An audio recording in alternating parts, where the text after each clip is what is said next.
Uttar Pradesh BEd प्रवेश परीक्षा 2024 की तैयारी कर रहे सभी दोस्तों का एक बार फिर से स्वागत है शिक्षा संकल्प के इस ऑनलाइन यूट्यूब प्लेटफॉर्म पर। दोस्तों एक बार फिर से आप सभी लोग जुड़ जाइएगा। आज के इस स्पेशल टेस्ट में समान हिंदी के हम लोग 50 प्रश्नों को डिस्कस करेंगे। साथियों, जैसा कि आप सभी को पता है, हिंदी लैंग्वेज से 50 प्रश्न आपको पहले पेपर में देखने को मिलेंगे। तो इस टेस्ट का जो टारगेट रहेगा वो रहेगा 45 प्रश्नों का। लगभग आप लोग 45 प्रश्नों को सही करने का प्रयास करिएगा।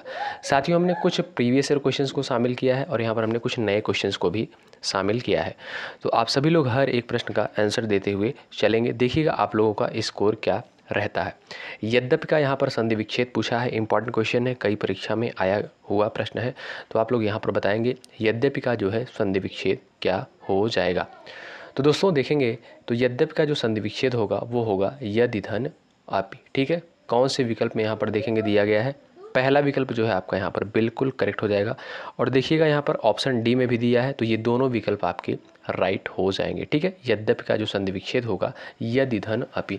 अगर पूछा जाए इसमें संधि कौन सी है, तो दोस्तों यहाँ पर संधि हो जाएगी यण संधि। ठीक है, चलिएगा आगे बढ़ते हैं और अगला प्रश्न देखते हैं। अगला प्रश्न यहाँ पर देखेंगे पूछा गया है, निम्न में से कौन सा शब्द जो है तत्सम है। यहाँ पर दिया गया है, 4 ऑप्शंस दिए गए हैं आपके सामने, आप लोग बताएं यहाँ पर तत्सम शब्द जो है कौन सा हो जाएगा। चलिएगा दोस्तों, दमन जो है आपका एक तत्सम शब्द है। विकल्प आपका यहाँ पर डी करेक्ट होगा, ऑप्शन नंबर डी करेक्ट है। अगर आपने यहाँ पर डी विकल्प चुना है तो बिल्कुल आप राइट हैं। ठीक है, आगे बढ़ते हैं। अगला क्वेश्चन यहाँ पर देखेंगे। अगला प्रश्न दिया गया है, अगम और आगम शब्द युग्म का सही अर्थ क्या हो जाएगा। दुर्लभ शास्त्र, दुर्लभ कठिन, शास्त्र दुर्लभ, सरल लक्ष्य। तो चलिएगा यहाँ पर जवाब करेंगे आप लोग फटाफट। अगम आगम शब्द युग्म का सही अर्थ क्या होगा। दोस्तों अगम का अर्थ होता है दुर्लभ। ठीक है, अगम का अर्थ होता है दुर्लभ और यहाँ पर आगम का अर्थ क्या हो जाएगा, आगम का अर्थ हो जाएगा शास्त्र। इसलिए आपका पहला विकल्प यहाँ पर करेक्ट हो जाएगा। जिन साथियों ने हमारे पहला विकल्प चुना है बिल्कुल आपका जवाब राइट हो जाएगा। अगम का अर्थ होता है दुर्लभ और आगम का होता है शास्त्र। ऑप्शन नंबर आपका ए चला जाएगा, बिल्कुल करेक्ट। आगे बढ़ते हैं। दीर्घ बाहु में कौन सा समास है। दीर्घ बाहु में कौन सा समास है। दोस्तों समास से भी आपको 1 से 2 प्रश्न पेपर में देखने को मिलेंगे। चलिएगा यहाँ पर आप लोग जवाब करिएगा, दीर्घ बाहु में जो है कौन सा समास होगा। चलिएगा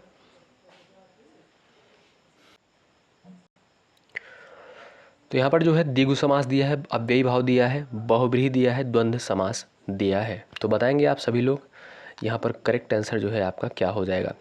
तो कुछ साथी यहाँ पर जो है द्विगु समास बोल रहे हैं, कुछ लोग द्वंद्व बोल रहे हैं। दोस्तों बहुब्रीहि समास होगा। ठीक है, विकल्प आपका यहाँ पर सी करेक्ट हो जाएगा। बहुब्रीहि समास वाले यहाँ पर बिल्कुल राइट है। आगे बढ़ते हैं दोस्तों, बस धैर्य के साथ आप लोग पूरे टेस्ट को ज़रूर फॉलो करिएगा। यहाँ देखिएगा इन 50 प्रश्नों में से आप लोग कितने प्रश्नों को सही करते हैं। वर्तनी से आपको एक प्रश्न एग्जाम में देखने को मिलेगा। यहाँ पर पूछा गया है शुद्ध वर्तनी वाला शब्द कौन सा है। शुद्ध वर्तनी का यहाँ पर चयन करना है। प्रादेशिक जो है कौन से विकल्प में बिल्कुल राइट लिखा गया है। चलिएगा जवाब आप सभी दोस्त यहाँ पर करेंगे, करेक्ट आंसर क्या हो जाएगा। दोस्तों प्रादेशिक जो है आपका देखेंगे बेसिक सा सिंपल सा क्वेश्चन है, ऑप्शन आपका सी करेक्ट होगा।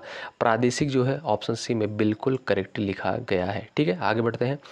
अगला क्वेश्चन यहाँ पर कहता है, जो लेखक लोकप्रिय होता है उसका सम्मान सभी करते हैं। जो लेखक लोकप्रिय होता है उसका सम्मान सभी करते हैं, किस प्रकार का वाक्य है। एक मिश्र वाक्य है, उपवाक्य है, सरल वाक्य है या संयुक्त वाक्य है। तो बताएं आप सभी साथी यहाँ पर जवाब देने का प्रयास करें, कैसा वाक्य हो जाएगा। चलिएगा जो भी साथी मिश्र वाक्य चुन रहे हैं उनका जवाब बिल्कुल करेक्ट हो जाएगा। ऑप्शन नंबर आपका ए राइट हो जाएगा। दोस्तों यदि आप कमेंट बॉक्स में जवाब नहीं कर पा रहे हैं तो अपने मन में ही हर एक प्रश्न का आंसर देते हुए चले और लास्ट में आप लोग बता दीजिएगा कितने क्वेश्चंस को आप लोगों ने बिल्कुल राइट किया है। हेम जो है किसका पर्यायवाची है। हेम जो है किसका पर्यायवाची है। दोस्तों हेम जो होता है वह स्वर्ण का पर्यायवाची होता है। ठीक है, ऑप्शन आपका यहाँ पर डी करेक्ट हो जाएगा। हेम जो है स्वर्ण का पर्यायवाची शब्द होता है। ठीक है, आगे बढ़ते हैं और अगला क्वेश्चन देखते हैं। अगला क्वेश्चन क्या कहता है, अभिसरण जो है किसका विलोम शब्द है।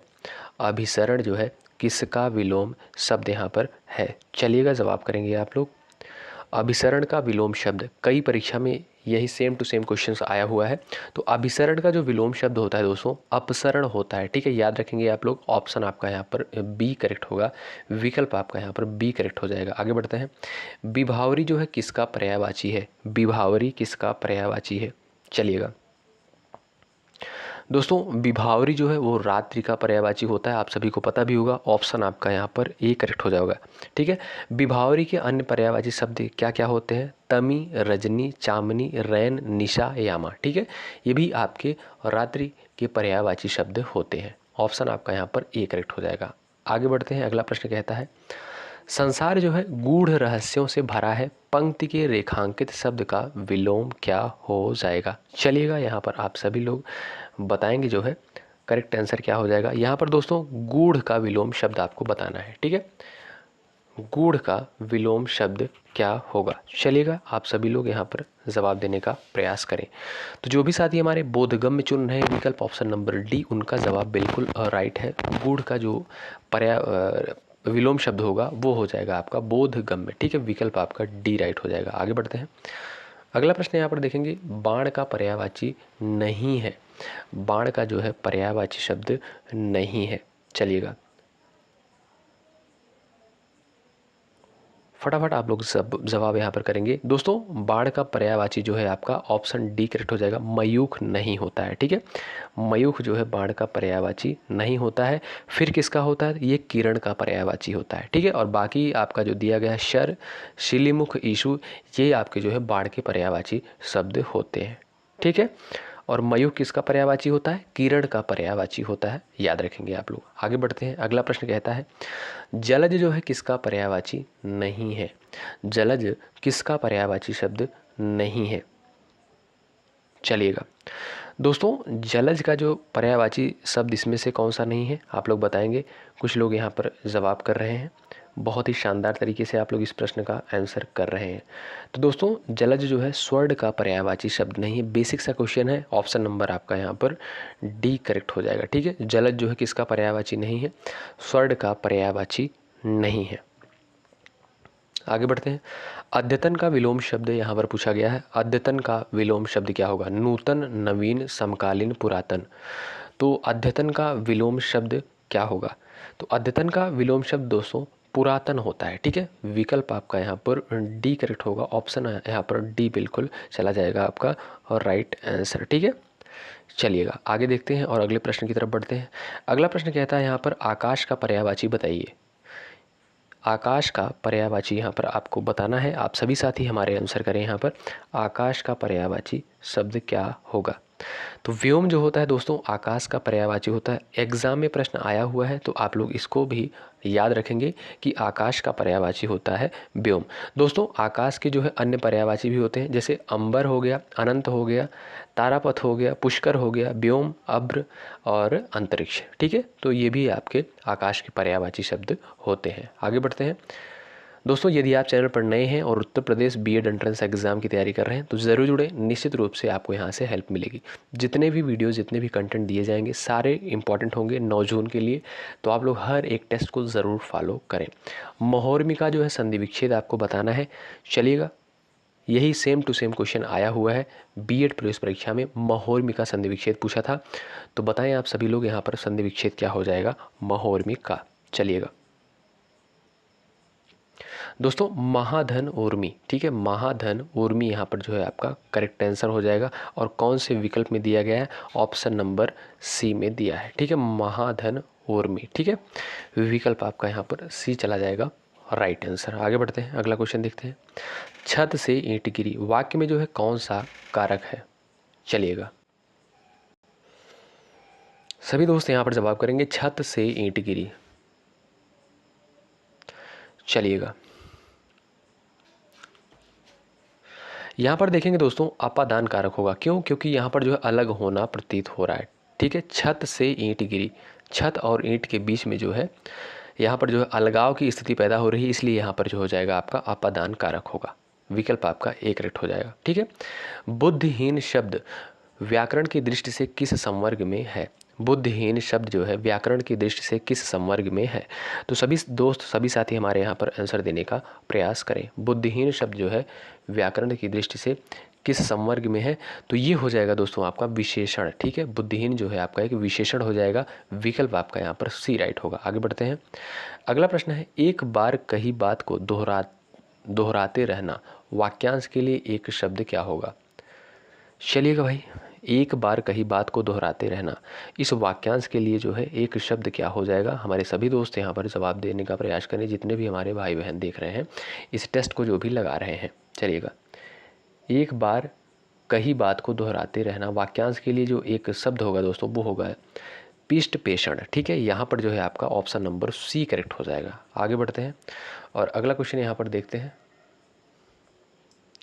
चोर की दाढ़ी में तिनका, मुहावरे का जो है सही अर्थ क्या होगा? मुहावरे से भी प्रश्न आपको एग्जाम में देखने को मिलेंगे। चोर की दाढ़ी में तिनका, अपराधी का अपना दाढ़ी खुजलाना, अपराधी का शंकाग्रस्त रहना, अपराधी की पहचान हो जाना, अपराधी का अपराधी पहचान छिपाना। तो बताएंगे आप लोग, चोर की दाढ़ी में तिनका, इस मुहावरे का जो है सही अर्थ क्या होगा? चलिएगा दोस्तों, अपराधी का शंकाग्रस्त होना। ठीक है, ये आपका ऑप्शन नंबर बी चला जाएगा, बिल्कुल करेक्ट आंसर। आगे बढ़ते हैं। अर्ध स्वर यहाँ पर पूछा गया है, कौन से स्वर जो है अर्ध स्वर की श्रेणी में आते हैं? इंपॉर्टेंट क्वेश्चन है वर्णमाला से। तो बताएं आप सभी लोग। दोस्तों, वर्णमाला से आपको 3 से 4 प्रश्न देखने को मिल सकते हैं एग्जाम में। अर्ध स्वर यहाँ पर पूछा गया है। तो दोस्तों, य और व जो होते हैं ये आपके अर्ध स्वर के अंतर्गत आते हैं। ठीक है, य और व जो होते हैं अर्ध स्वर के अंतर्गत आते हैं। आगे बढ़ते हैं। अगला क्वेश्चन कहता है, निम्नलिखित में वर्तनी की दृष्टि से कौन सा शब्द युग्म शुद्ध है? वर्तनी की दृष्टि से जो है कौन सा शब्द युग्म जो है बिल्कुल सही रूप में लिखा गया है? यहाँ पर देखेंगे दोस्तों, बारात बसंत, यानी ऑप्शन आपका यहाँ पर कौन सा करेक्ट हो जाएगा? आप लोग बताएंगे, फटाफट जवाब करिएगा, बेसिक सा क्वेश्चन है। बारात बसंत, ऑप्शन नंबर आपका यहाँ पर बी करेक्ट हो जाएगा। जो भी दोस्त हमारे ऑप्शन नंबर बी चुने हैं उनका जवाब बिल्कुल करेक्ट हो जाएगा। ठीक है, बारात बसंत, यहाँ पर जो है आप लोग इसको ब कर लीजिएगा। ठीक है, आगे बढ़ते हैं। करपट का जो है तद्भव रूप क्या होगा? करपट का तद्भव रूप क्या हो जाएगा? कपट, कारपेट, कपूर और कपड़ा। तो करपट का यहाँ पर तद्भव पूछा है, तो आप सभी दोस्त यहाँ पर बताएंगे, जवाब करेंगे फटाफट आप लोग। चलिएगा दोस्तों, करपट का जो यहाँ पर तद्भव रूप होगा वो हो जाएगा आपका कपड़ा। ठीक है, कपड़ा जो है आपका एक क्या है? तद्भव है, और करपट क्या है? तत्सम है। ठीक, चलिए अगला प्रश्न यहाँ पर देखिएगा। काहेरी नलनी तू कुम्हालनी, तेरी ही नाली सरोवर पानी, पंक्ति के रचनाकार कौन है? तो दोस्तों, इस पंक्ति के रचनाकार जो है कबीर है। आपको ऐसे एग्जाम में एक पंक्ति देखने को मिलेगी जिसमें पूछा जाएगा कि यह पंक्ति जो है किसके द्वारा रचित है। ठीक है, मुकुंद जो है किसका पर्याय है? मुकुंद जो है किसका पर्याय है? तो आप सभी दोस्त यहाँ पर जवाब देने का प्रयास करें। मुकुंद किसका पर्याय हो जाएगा? दोस्तों, मुकुंद जो है विष्णु का पर्याय होता है। ठीक है, विकल्प आपका यहाँ पर ए करेक्ट हो जाएगा। मुकुंद किसका पर्याय है? विष्णु का पर्याय है। ठीक है, इसके अतिरिक्त भी जो है इसके पर्यायवाची होते हैं, वो होते हैं केशव, गोविंद, उपेंद्र, दामोदर, पीताम्बर, नारायण। ठीक है, ये भी जो है मुकुंद के पर्याय होते हैं। वनिता का प्रयोग किस अर्थ में होता है? वनिता का अर्थ जो है किस में प्रयोग होता है? तो दोस्तों, वनिता का प्रयोग जो है स्त्री के अर्थ में होता है। ठीक है, स्त्री के अर्थ में। विकल्प आपका यहाँ पर बी करेक्ट हो जाएगा। दोस्तों, आप लोग हर एक प्रश्न का आंसर देते हुए चलें और लास्ट में अपना नाम, स्कोर ज़रूर बताएं। सेशन को लाइक ज़रूर करिएगा। यदि आप चैनल पर नए हैं तो सब्सक्राइब करके बेल आइकन को प्रेस कर लीजिएगा, जिससे नोटिफिकेशन आप सभी को आसानी से मिलता रहे। यदि आप यूपी से बीएड करना चाहते हैं तो ज़रूर जुड़ जाइएगा शिक्षा संकल्प के इस ऑनलाइन प्लेटफॉर्म से। निश्चित रूप से आपको हेल्प मिलेगी। शहद शब्द का यहाँ पर पूछा गया है, शहद शब्द है, तो बताएं सभी दोस्त यहाँ पर शहद जो है तत्सम है, तद्भव है, देशज है या आगत शब्द है? तो बताइएगा शहद जो है कैसा शब्द है? तो दोस्तों, शहद जो है वो आपका एक आगत शब्द है। ठीक है, विकल्प आपका यहाँ पर डी करेक्ट होगा। निरामिष किसे कहते हैं? निरामिष जो है किसे कहते हैं? मांस रहित भोजन, मोक्ष का इच्छु, रात्रि में विचरण करने वाला, मृत्यु का इच्छुक। तो बताएंगे आप लोग निरामिष जो है किसे कहते हैं? मांस रहित भोजन। ठीक है, ये आपका दोस्तों ऑप्शन नंबर आपका ए करेक्ट होगा। ठीक है, ऑप्शन नंबर आपका ए राइट हो जाएगा। आगे बढ़ते हैं, अगला क्वेश्चन यहाँ पर क्या कहता है? राष्ट्रकवि रामधारी सिंह दिनकर को उर्वशी के लिए ज्ञानपीठ पुरस्कार जो है किस वर्ष प्रदान किया गया? बड़ा ही इंपॉर्टेंट क्वेश्चन है, तो आप सभी लोग याद रखेंगे दोस्तों। उर्वशी जो है कई बार एग्जाम में पूछा गया है कि किसकी रचना है। तो उर्वशी जो है यहाँ पर रामधारी सिंह दिनकर की रचना है। 2 क्वेश्चन आपके तैयार होते हैं। ठीक है, रामधारी सिंह दिनकर की जो है ये रचना उर्वशी है, इसको आप लोग याद रखिएगा, रट लीजिएगा, इंपॉर्टेंट क्वेश्चन बनता है एग्जाम में। प्रश्न यहाँ पर पूछा गया है ज्ञानपीठ पुरस्कार किस वर्ष प्रदान किया गया उर्वशी के लिए रामधारी सिंह दिनकर को? तो दोस्तों यहाँ पर जो है आपका करेक्ट आंसर चला जाएगा 1972 में। ठीक है, विकल्प आपका बी राइट हो जाएगा। आगे बढ़ते हैं, अगला प्रश्न यहाँ पर कहता है आचार्य रामचंद्र शुक्ल का निबंध संग्रह जो है क्या है? आचार्य रामचंद्र शुक्ल का निबंध संग्रह क्या है? तो बताइएगा आप सभी लोग। दोस्तों चिंतामणि, यहाँ पर जो है चिंतामणि जो है आचार्य रामचंद्र शुक्ल का एक निबंध संग्रह जो है इंपॉर्टेंट क्वेश्चन बनता है, तो आप लोग याद रखेंगे। ठीक है, ऑप्शन नंबर आपका यहाँ पर बी करेक्ट होगा। ऑप्शन नंबर बी वाले यहाँ पर बिल्कुल राइट हो जाएंगे। ठीक, आगे बढ़ते हैं, अगला क्वेश्चन यहाँ पर देखेंगे। हिंदी गद्य शिक्षण की पाठ्य योजना में उद्देश्य कथन आता है। हिंदी गद्य शिक्षण की पाठ्य योजना में उद्देश्य कथन आता है। करेक्ट आंसर हो जाएगा ऑप्शन नंबर बी, प्रस्तावना प्रश्न के पश्चात। ठीक है, आदिकाल की रचना है, आदिकाल की जो है रचना है अखरावट, छत्रसाल दशक, दीपशिखा, खुमान रासो। तो बताएंगे आदिकाल की रचना जो है कौन सी है? दोस्तों यहाँ पर करेक्ट आंसर हो जाएगा आपका कौन सा, बताएंगे? तो यहाँ पर करेक्ट आंसर हो जाएगा आपका आदिकाल की कौन सी रचना है? दोस्तों ये खुमान रासो। ठीक है, खुमान रासो किसके द्वारा रचित है? दलपति विजय के द्वारा। ठीक है, और मलिक मोहम्मद जायसी के द्वारा जो है कौन सी रचना रचित है? वो है आपकी अखरावट। ठीक है, अखरावट जो कि भक्ति काल की रचना है। और भूषण की कौन सी रचना है? छत्रसाल दशक। ठीक है, छत्रसाल दशक जो है भूषण की रचना है जो कि रीतिकाल में रचित हुई। ठीक है, और महादेवी वर्मा की जो है दीपशिखा, महादेवी वर्मा की जो कि आधुनिक काल की रचना है। तो यहाँ पर आपसे प्रश्न पूछा है आदिकाल की रचना कौन सी है? वो है खुमान रासो। ठीक है, खुमान रासो जो है यहाँ पर बिल्कुल करेक्ट हो जाएगा, दलपति विजय के द्वारा रचित है। आगे बढ़ते हैं, अगला क्वेश्चन यहाँ पर देखते हैं। आनंद कादम्बनी पत्रिका का प्रकाशन कहाँ से होता है? आनंद कादम्बनी पत्रिका का संपादन जो है कहाँ से हुआ है? चलिएगा दोस्तों, आनंद कादम्बनी का प्रकाशन जो है 1881 में बद्री नारायण चौधरी प्रेम धन के द्वारा मिर्जापुर से किया गया। ठीक है, विकल्प आपका यहाँ पर बी करेक्ट हो जाएगा। कब किया गया? 1881 में। किसके द्वारा किया गया? तो बद्री नारायण चौधरी प्रेम धन के द्वारा किया गया। ठीक है, कहाँ से? मिर्जापुर से। आगे बढ़ते हैं, शब्द का अर्थ स्पष्ट करने हेतु कौन सा तरीका सर्वाधिक उपयुक्त होता है? शब्द का अर्थ स्पष्ट करने हेतु कौन सा तरीका सर्वाधिक उपयुक्त होता है? तो वाक्य प्रयोग। ठीक है, वाक्य प्रयोग विकल्प आपका यहाँ पर करेक्ट हो जाएगा। चराचरम यानी जगत में कौन सा समास है? तो बताएंगे यहाँ पर, फटाफट आप लोग जवाब करेंगे। जहाँ पर जो है दोनों पद प्रधान होते हैं, तो यहाँ पर हो जाएगा आपका द्वंद्व समास, विकल्प आपका यहाँ पर बी करेक्ट होगा।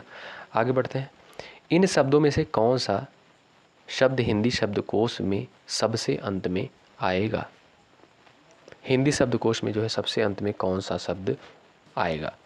तो विकल्प आपका यहाँ पर ए करेक्ट हो जाएगा, क्लीव, यानी ऑप्शन नंबर आपका यहाँ पर ए करेक्ट हो जाएगा। ठीक है दोस्तों, ऑप्शन नंबर आपका ए राइट होगा। आगे बढ़ते हैं, वाक्य शुद्ध है, बताएंगे दोस्तों यहाँ पर कौन सा वाक्य जो है आपका बिल्कुल शुद्ध हो जाएगा? मोहन और गीता गा रही हैं, गीता और मोहन गा रहा है, मोहन और गीता गा रहे हैं, ये आपका जो है विकल्प करेक्ट होगा। मोहन और गीता गा रही हैं।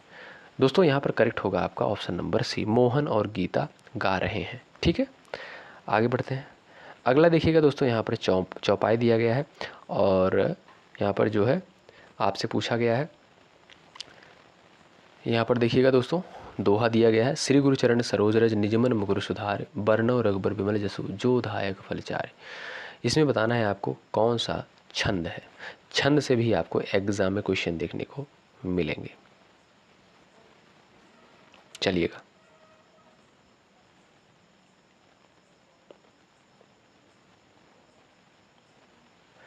तो यहाँ पर दोस्तों आपका करेक्ट आंसर हो जाएगा दोहा छंद। ठीक है, विकल्प आपका यहाँ पर ए करेक्ट हो जाएगा। प्रथम और तृतीय चरण में कितनी कितनी मात्राएं होती हैं? 13 मात्राएं होती हैं। ठीक है, पहले और तीसरे चरण में दोहा छंद में 13 मात्राएं होती हैं और दूसरे व चौथे चरण में 11 मात्राएं होती हैं। विकल्प आपका यहाँ पर ए करेक्ट हो जाएगा।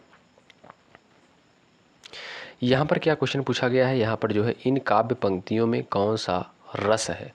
एक यहाँ पर देखिएगा पंक्ति दिया गया है और इसमें पूछा गया है आपसे इसमें रस कौन सा हो जाएगा। तो आप लोग इसको पढ़िएगा ध्यानपूर्वक और बताइएगा इसमें कौन सा रस हो जाएगा।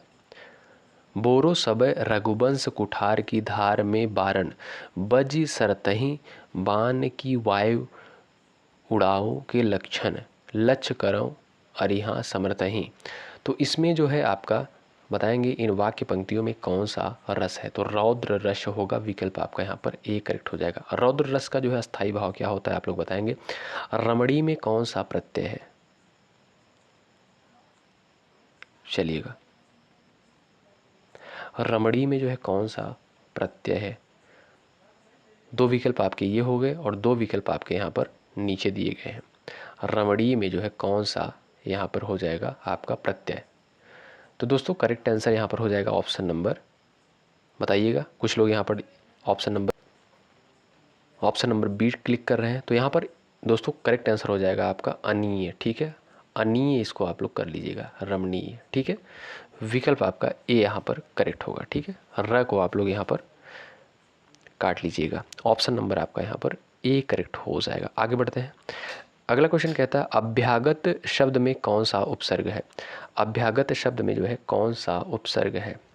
अभिधन आगत, अभिधन आगत। दोस्तों यहाँ पर अभी उपसर्ग हो जाएगा। विकल्प आपका यहाँ पर सी करेक्ट हो जाएगा। ठीक है, आगे बढ़ते हैं। अगला क्वेश्चन क्या कहता है यहाँ पर देखेंगे। आज भारत में श्रवण कुमार पैदा होते हैं। इस वाक्य में रेखांकित शब्द में कौन सी संज्ञा है?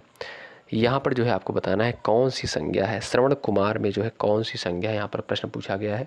तो आप सभी दोस्त यहाँ पर जवाब करेंगे।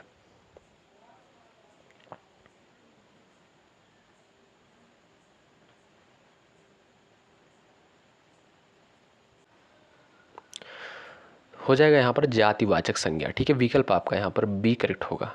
किताब शब्द बताइएगा स्त्रीलिंग है, पुल्लिंग है या दोनों है? तो बताएंगे किताब शब्द जो है कैसा शब्द है? तो किताब जो शब्द है दोस्तों वो है आपका स्त्रीलिंग। ठीक है, विकल्प आपका यहाँ पर ए बिल्कुल करेक्ट हो जाएगा। किताब याद रखिएगा, किताब एक स्त्रीलिंग शब्द है। गाय शब्द का बहुवचन बताइएगा। गाय शब्द का यहाँ पर बहुवचन क्या हो जाएगा? तो गाय का जो बहुवचन होगा दोस्तों वो हो जाएगा आपका गायें। ठीक है, ऑप्शन नंबर आपका सी करेक्ट होगा। विकल्प आपका सी राइट हो जाएगा। उसकी माताजी बीमार है। इस वाक्य में जो है कौन सा सर्वनाम है? उसकी माताजी बीमार है, इस वाक्य में कौन सा सर्वनाम हो जाएगा? अन्य पुरुषवाचक सर्वनाम। ठीक है, अन्य पुरुषवाचक सर्वनाम। विकल्प आपका डी करेक्ट हो जाएगा। तो बताएं दोस्तों हमने 50 प्रश्नों को यहाँ पर कवर किया है समान हिंदी के। कुछ प्रीवियस ईयर क्वेश्चन थे, कुछ नए प्रश्नों को शामिल किया था। अब आप लोग बताएं कितना स्कोर रहा है आप लोगों का। इसी तरीके से आपको एग्जाम में क्वेश्चन देखने को मिलेगा इसी पैटर्न पर आधारित। बहुत बहुत शुक्रिया अंत तक बने रहने के लिए। यदि आप चैनल पर नए हैं और Uttar Pradesh BEd entrance exam की तैयारी कर रहे हैं तो ज़रूर जुड़ें, निश्चित रूप से आपको हेल्प मिलेगी। बहुत बहुत शुक्रिया। जय हिंद, जय भारत।